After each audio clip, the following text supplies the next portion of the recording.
Baiklah Datuk Seri, dalam usaha untuk mengimarahkan pusat pembangunan Islam iaitu masjid atau surau, apakah akhlak ahli qaryah dalam menyantuni jemaah termasuklah golongan muda supaya mereka ini berminat untuk sama-sama menghidupkan masjid? Silakan Datuk Seri. Assalamualaikum warahmatullahi wabarakatuh. Bismillahirrahmanirrahim. Alhamdulillah nahmaduhu wa nasta'inuhu wa nastaghfiruh. Wa na'udzu billahi min syururi anfusina wa min sayyiati a'malina. Man yahdihillahu fala mudilla lahu wa man yudlil fala hadiyalah.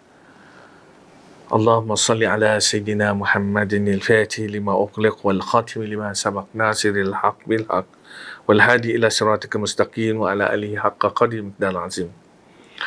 Rabbi shrah li sadri wa yassir li amri wa hlul 'uqdatam min lisani yafqahu qawli. Alhamdulillah, kita bersyukur kepada Allah Subhanahu Wa Taala kerana kita dapati bahawa apabila masuk saja waktu semayang, kita dapati muslimin muslimat di negeri kita, khususnya di Pahang ini, mereka berduyun-duyun datang ke masjid ataupun ke surau untuk menunaikan solat 5 waktu. Kita merasakan satu perkara yang amat baiklah, dan supaya ianya tetap berterusan, dan kita mencadangkan supaya bilangan yang datang ke masjid atau surau itu semakin lama semakin meningkat. Tetapi dalam kita melihat anak-anak muda kita yang datang itu, ataupun orang-orang tertentu yang datang, kadang-kadang ada juga rungutan daripada mereka yang datang ke masjid atau surau itu, kerana mereka tidak diberikan layanan yang istimewa, ataupun bukanlah istimewa, satu layanan sebagai orang asing yang datang daripada tempat lain untuk berjemaah. Kadang-kadang tidak diambil perhatian, tidak menggambarkan orang yang datang itu suatu tetamu, iaitu orang tetamu baru, patutnya kita layan, kita berikan dia tempat untuk mereka selesa untuk melakukan ibadah.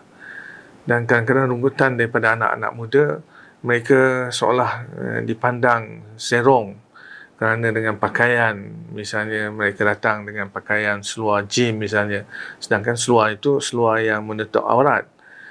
Lainlah kalau mereka datang dengan tidak menutup aurat, mungkin di sana ahli jawatan kuasa masjid atau ahli masjid itu sendiri boleh menasihati dengan cara yang baik, dengan lemah lembut, bukan dengan bentuk menghalau dan sebagainya.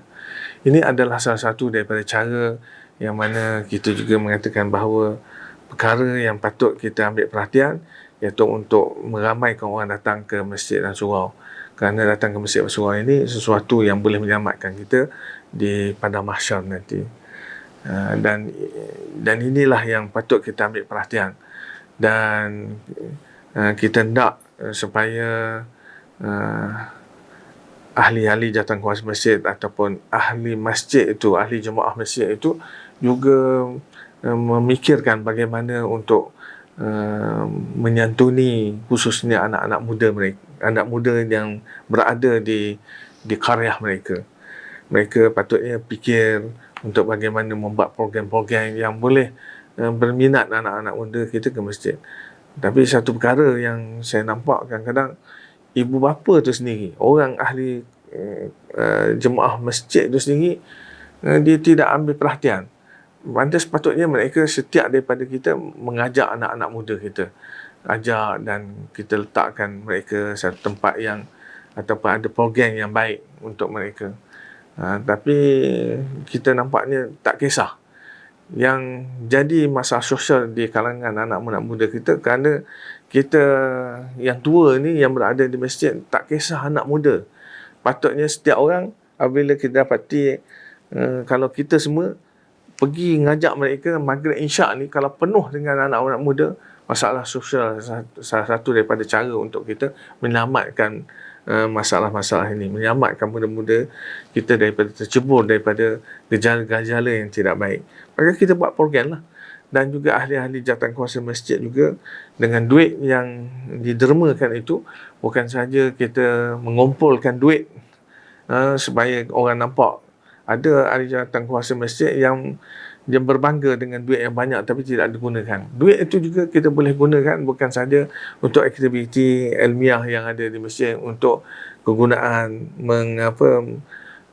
membaiki kerosakan-kerosakan yang ada di masjid, dan kita boleh gunakan juga pergi menziarahi ahli-ahli qaryah kita yang susah, yang memerlukan bantuan.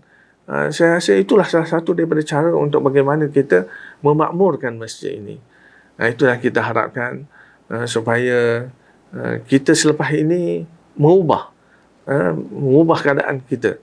Daripada kita tak kisah, tak ajak anak muda, anak-anak kita untuk datang ke masjid, kita ajak mereka. Dengan kita mengajak orang datang ke masjid ini, pahalanya dia melakukan ibadah, kita juga dapat pahala. Dalam hadis Rasulullah menyebut apabila kita mengajak orang dan orang melihat sesuatu yang baik dan orang melakukannya, dan orang yang melakukannya dapat pahala dan kita dapat pahala dengan sebab dakwah kita kepada mereka.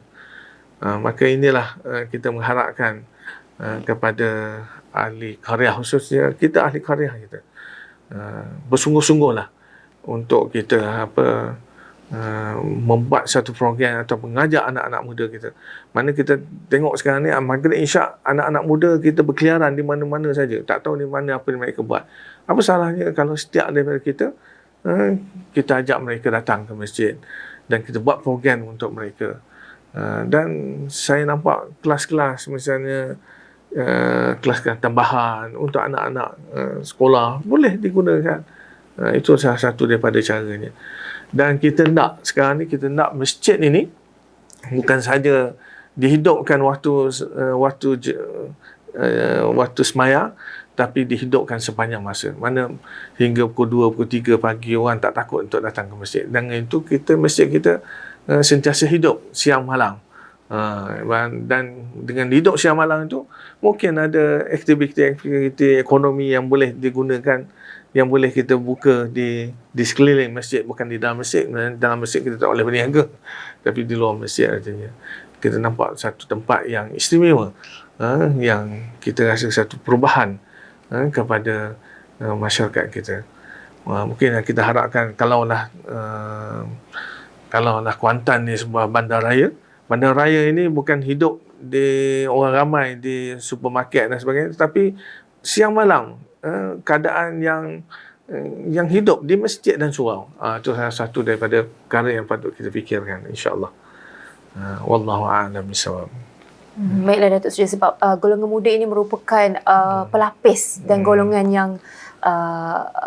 yang kuat sebagai penentu hala tuju masa depan negara. Jadi penglibatan mereka di institusi keagamaan seperti surau dan masjid adalah sangat penting.